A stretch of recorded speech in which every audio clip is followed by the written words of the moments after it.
Major ডালিম বলছি। অদ্য সকাল হতে খন্দকার মুশতাক আহমেদের বলিষ্ঠ নেতৃত্বে সামরিক বাহিনী ক্ষমতা দখল করিয়াছে। শেখ মুজিব ও তার খুনি দুর্নীতিবাজ সরকারকে উৎখাত করা হইয়াছে।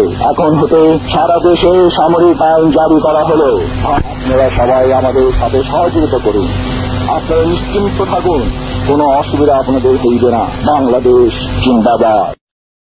1975-এর 15ই আগস্ট ইথারে ভাইসা আসা এই বজ্র নির্ঘোষ শুনছিল দেশবাসী। প্রবল প্রতাপশালী শেখ মুজিবের শাসনের অবসান হয়েছে, সারা দেশে কারফিউ জারি হয়েছে। কিন্তু কি অবাক ব্যাপার, কারফিউ ভেঙে দলে দলে উৎফুল্ল জনতা নেমে আসছে রাস্তায়। চারিদিকে মুক্তির আনন্দ, এক বর্বর স্বৈরাচারের পতন হয়েছে। তারপর সন্ধ্যাবেলা খন্দকার মোস্তাকের পাশে কোমরে রিভলভার গুজে যেই অফিসার শপথ নেওয়াতে যাচ্ছেন তিনি ছিলেন মেজর ডালিম। মেজর ডালিম রাতারাতি হয়ে উঠছিলেন নায়ক, সাহসের প্রতিমূর্তি। তারপরে 75-এর সব বীরকে পাঠানো হলো নির্বাসনে। সে আর এক আলাপ আর একদিন করব। এরপর তিনি শুধু নামই ছিলেন ইতিহাসে। ওনার সাথে আমার প্রথম যোগাযোগ হয় 2019-এ প্যারিসে আসার পরে। ওনার সাথে চ্যাটিং হতো। ওনার একটা ফেবু আইডি ছিল ফ্যালকন আইজ নামে। নানা বিষয় আলাপ হইতো, ব্যাপক পড়াশোনায় ভদ্রলোকের। আমার সাথে ফোনে বা ভিডিওতে কখনো কথা হয়নি, তবে আমার ঘনিষ্ঠ সার্কেলের অনেকের সাথেই নিয়মিত কথা হইতো। আমি কথা বলতে চাইছিলাম, উত্তরে বলছিলেন বলবো সময় হইলেই। আমার স্বাধীনতা উত্তর বাংলাদেশ বইটা প্রকাশিত হইলে পড়তে চাইছিলেন, আমি পাঠাইছিলাম সুইডেনে ওনার এক শিষ্যের কাছে। উনি বই পাইয়া বই হাতে ছবি পাঠাইছিলেন, এটা নিশ্চিত করতে যে ওনার কাছে পৌঁছাইছে। আমি আমার সার্কেলে ওনারে বড় ভাই বলে ডাকতাম। জিজ্ঞেস করতাম, বড় ভাই কেমন আছেন, কি বলেন। কোনো রাজনৈতিক পরিস্থিতিতে জানতে চাইতাম বড় ভাইয়ের রিডিং কি। একটা সময় খেয়াল করলাম উনি ভুলে যাইতেছেন জিনিসপত্র, ডাক্তারি ভাষায় যাকে বলে কগনিটিভ ডিজিজ। তখন থেকে ওনাকে বলতে শুরু করলাম বুড়া। তো জিগাইতাম বুড়াটার খবর কি। যাই হোক, উনি নাকি বলছেন যে ওনার বয়স 75 বছর, আসলে ওনার বয়স 78 বছর। ওনার জন্ম 1946 সালে উইকিপিডিয়ার তথ্য অনুসারে। 64 সালে বিমান বাহিনীতে যোগ দেন, ঠিক 18 বছর বয়সে। বুড়া বয়সে 3 বছর কম হয়ে বলছে আর কি, আমার অনুমান ভুলে বলছে। এপিসোডের স্ক্রিপ্ট লিখতে লিখতে ওনার ছবিটা খুঁজতেছিলাম, যে ছবিটা দেখাইলাম আমার বই হাতে, ছবিটা পাইতেছিলাম না। তো সুইডেনের বাইরে ফোন দিলাম, তো উনিও খুঁজতেছেন। এর মধ্যে বুড়া ফোন দিছে ওই সুইডেনের বাইরে।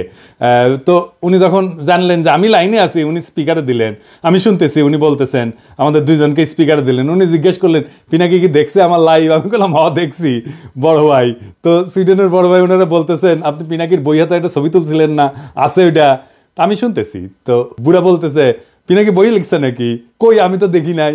তো রিসেন্ট মেমোরি নাই হয়ে যাইতেছে, আর্লি সাইন অফ আলঝেইমার্স। যাই হোক, বুড়া আমাদের মাঝে আরো অনেকদিন বাইচা থাকেন। ওনার লাইভ এপিসোড করছে ইলিয়াস। এইটাই সম্ভবত বাংলাদেশের মানুষের সর্বোচ্চ দেখা লাইভ। ইউটিউবে একসঙ্গে সর্বাধিক সংখ্যক দর্শকের লাইভ স্ট্রিমের রেকর্ডটা 8 মিলিয়ন। তবে এইটা বাংলা ইউটিউবের সর্বোচ্চ, এটা নিঃসন্দেহ। এবং আমার মনে হয় এই রেকর্ড আর কেউ কখনো ভাঙতে পারবে না। এইবার আসেন এপিসোডের প্রসঙ্গে। বাম, আওয়ামী লীগ আর প্রগতিশীল বিএনপির পুচ্ছে আগুন লাগিয়েছে একই সাথে। যাই হোক, আমি সবগুলা আগুন নিয়ে আজকে কথা বলবো না, কয়েকটা আগুন নিয়ে কথা বলি। প্রথম অভিযোগ কি, মেজর ডালিম নাকি খুনি। আসলে কি মেজর ডালিম খুনি? আসলে না খুঁজে দেখি। বিপ্লবী এবং সৈনিকদের খুনি বলা যায় না, কারণ তাদের কর্মকাণ্ড এবং উদ্দেশ্য সাধারণ অপরাধীর সাথে তুলনা করা যায় না। আদালত যখন প্রাণ নেয় সেটাকে খুন বলা যায়? একজন সৈনিক যখন দেশের শত্রুকে হত্যা করে সেটা কি অপরাধমূলক কাজ? একজন নারী যখন তার ধর্ষককে হত্যা করে ফেলে ধর্ষণের সময়, সেটা কি অপরাধ? না, সেটা না। কেন না? এর কয়েকটা কারণ আছে, বুঝে দেখি। 1 নম্বর কারণ, নৈতিক পার্থক্য, মোরাল জাস্টিফিকেশন। বিপ্লবীরা সাধারণত বিদ্যমান শাসন ব্যবস্থার অন্যায় বা নিপীড়নের বিরুদ্ধে সংগ্রাম করে। তাদের কর্মকাণ্ড একটা বৃহত্তর সামাজিক এবং রাজনৈতিক পরিবর্তনের উদ্দেশ্যে পরিচালিত হয়, বৃহত্তর স্বার্থে। নৈতিক দৃষ্টিকোণ থেকে এটা ন্যায় যুদ্ধ, জাস্ট ওয়ার, এই ধারণার সাথে সম্পর্কিত। সৈনিকেরাও একটা প্রতিষ্ঠিত রাষ্ট্র বা আদর্শ রক্ষার জন্য কর্তব্য পালন করেন। 2 নাম্বার, উদ্দেশ্যের মাহাত্ম্য, এটাকে ইংরেজিতে বলে এন্ডস ভার্সেস মিনস। বিপ্লবী বা সৈনিকদের কর্মকাণ্ডের উদ্দেশ্য ব্যক্তিগত স্বার্থ না, বরং এটা বৃহত্তর সমাজ জাতির জন্য। দার্শনিক ইমানুয়েল কান্ট বা জন স্টুয়ার্ট মিলের মতবাদে উদ্দেশ্যের গুরুত্ব এবং প্রভাব নিয়ে আলোচনা আছে।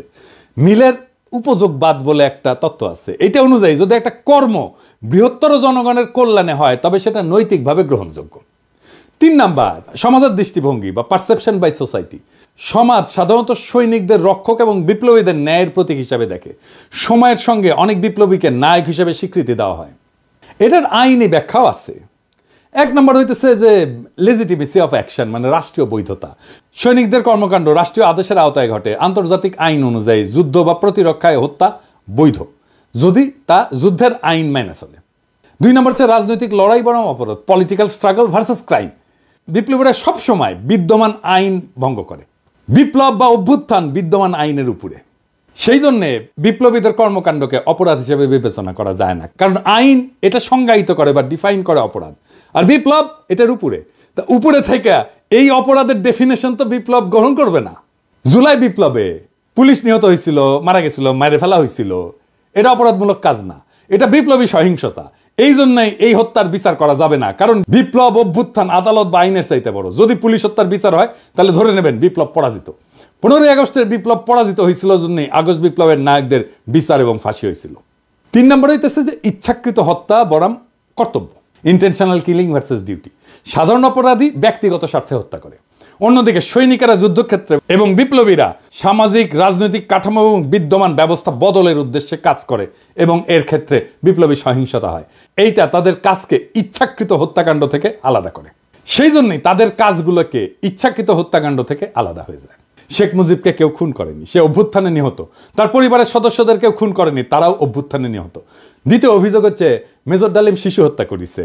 আবার ইন্টারেস্টিংলি কৌতুকপ্রদভাবে এটা আইসিছে বামেদের কাছ থেকে। হ্যাঁ, মেজর ডালিম কি শিশু হত্যা করেছে? মেজর ডালিম 32 নাম্বার আক্রমণ করে নাই, তারে দায়িত্ব দিতে চাইছিল, সে নেয় নাই। কারণ মুজিব পরিবারের সাথে তার একটা ব্যক্তিগত পারিবারিক সম্পর্ক ছিল। সে গেছিল মুজিবের ভগ্নিপতি আব্দুর রব শেরনিয়াবাতের বাসায়। সেখানে তার 14 বছরের বয়সী মেয়ে বেবি, 12 বছরের বয়সী ছেলে আরিফ এবং 4 বছর বয়সের নাতি সুকান্ত আবদুল্লাহ, যেটা আবুল হাসনাত আবদুল্লাহর ছেলে, ও মারা যায়। আবুল হাসনাত আবদুল্লাহ হারামজাদাটা পানির ট্যাঙ্কে লুকেছিল, বেঁচে যায়। কিন্তু কথা হইতেছে বাড়ির নারী আর শিশুদের বন্দুকের মুখে ফেলায় পানির ট্যাঙ্কে লুকেছিল কেন হারামজাদাটা? ওইটা জয় বাংলা হইলে তো আরো সুবিধা হইলেনি। যাই হোক, এবার আসেন দেখি মহান বিপ্লবের সময় শিশুদেরকে হত্যা করা হয়েছিল যতগুলো বিপ্লব হয়েছে ইতিহাসে, যেগুলোর নাম জানি আমরা, যেগুলো নিয়ে কাইট হয়ে পড়ে যায় বিপ্লবীরা। আসেন সেটা দেখি। ফরাসি বিপ্লবের সময় লুই শার্লস, যাকে লুই সপ্তদশ বলা হয়, মানে রাজা ষোড়শ লুই এবং মেরি আন্তোয়ানেটের ছোট ছেলে, বন্দি অবস্থায় খাইতে না দিয়ে কারাগারে রেখে মৃত্যুর দিকে ঠেলে দেওয়া হয়। যখন তার মৃতদেহ বের করা হচ্ছিল তার শরীরে কোনো মাংস ছিল না, কঙ্কালের উপরে চামড়া। বিপ্লবীরা হত্যা করবে না, কারণ তাদের পবিত্রতা নষ্ট হবে, কিন্তু খাইতে না দিয়া দিনের পর দিন কষ্ট দিয়া মেরে ফেলা যাবে। তো ফরাসি বিপ্লব নিয়ে আধিখ্যাত তো করে সবাই, আবার রুশ বিপ্লব নিয়ে তো বামেরা কাইট হয়ে পড়ে যায় না? যে বামেরা কবে তাদেরকে কইবেন এটা, যে রাশিয়ার জার দ্বিতীয় নিকোলাস এবং তার পরিবারের সদস্যদের বন্দি করে কমিউনিস্টরা। জার কিন্তু তখন ক্ষমতায় না, জারের ক্ষমতা অনেক আগেই চলে গেছে। কমিউনিস্টরা কিন্তু জারের কাছ থেকে ক্ষমতা নেয়নি। কমিউনিস্টরা কেরেনস্কি সরকারকে উৎখাত করে ক্ষমতা নিয়েছে, মানে লেনিন। ক্ষমতা নেওয়ার পরে 18 সালে 17 জুলাই একসাথে হত্যা করে এই জারের পরিবারকে, তার স্ত্রী আলেকজান্দ্রা এবং তাদের 5 সন্তান, অলগা, তাতিয়ানা, মারিয়া, আনাস্তাসিয়া এবং অ্যালেক্সি। লেনিন মনে করছিল জারের পরিবার যদি বাইসে থাকে তাহলে তারা রাজতন্ত্র পুনরুদ্ধারের জন্য কাজ করতে পারে। এই জন্য পুরা পরিবারকে হত্যা করার সিদ্ধান্ত নেওয়া হয়। পরিবারের সকল সদস্যদেরকে কমিউনিস্ট বিপ্লবীরা গুলি করে হত্যা করে, পরে তাদের মৃতদেহ অ্যাসিড দিয়ে বিকৃত করে মাটিতে পুঁতে ফেলা হয়। এর মধ্যে আনাস্তাসিয়া নিকোলায়েভনার এর বয়স ছিল 17 বছর, আর অ্যালেক্সি নিকোলায়েভিচের বয়স ছিল মাত্র 13 বছর। দুই ক্ষেত্রেই প্ল্যান করে মারা হয়েছে অনেক পরে। 15 আগস্টে শিশুরা মারা গেছে কোল্যাটারাল ড্যামেজে, প্ল্যান করা হয়নি যে শিশুদের মারা হবে। এখন আমরা যদি বলি মেজর ডালিমেরা তো শিখেছে ফরাসি আর রুশ বিপ্লব থেকে, উত্তর আছে আগে বামেরা লেনিনের বিচার করুক, ফ্রেঞ্চ রেভলিউশনের বিপ্লবীদের বিচার করুক, জবাব আনুক, আমরা তারপরে জবাব দেব। এখন অনেকের মনে প্রশ্ন এসছে যে মেজর ডালিম কি তাহলে দেশে ফিরবেন বা ফিরতে পারবেন? আমাকে সুইডেনের ভাই, বড় ভাই, যিনি মেজর ডালিমের শিষ্য, উনি বলছেন ওনারে তো দেশে আনা দরকার, উনি অবশ্যই দেশে আসবেন। আমরা নতুন সংবিধান লিখলে 15 আগস্টকে বিপ্লবী অভ্যুত্থানের মর্যাদা দেব। আগের রায় বিচার সবকিছু ইনভ্যালিড হয়ে যাবে। তিনি তখনই বীরের বেশে দেশে ফিরবেন। 24-এর বিপ্লব যারা নির্মাণ করছে তাদের অনেকেরই আইডল ছিলেন মেজর ডালিম, অন্তত আমার তো ছিলেনই। ওনার নাম আমরা আকাশে লিখে রাখবো ঈসা খান তিতুমির, হাজী শরীয়তুল্লাহর সাথে। বাংলাদেশে যতবার জালেম আসবে ততবার মেজর ডালিমেরা জন্মাবে। কখনো তাদের নাম হবে আবু সাইদ, কখনো তাদের নাম হবে মীর মুগ্ধ, কখনো তাদের নাম হবে ওয়াসিম, আনাস। আমরা এক একটা তারার নাম দেব এই বীরদের নামে। 24-এর বিপ্লব একটা প্রকৃত বিপ্লব হয়ে উঠবে যদি আমরা নতুন সংবিধান লিখে মেজর ডালিমকে দেশে ফিরে আনতে পারি। সেই দিন হবে বিপ্লবের প্রকৃত বিজয়। ইনকিলাব জিন্দাবাদ।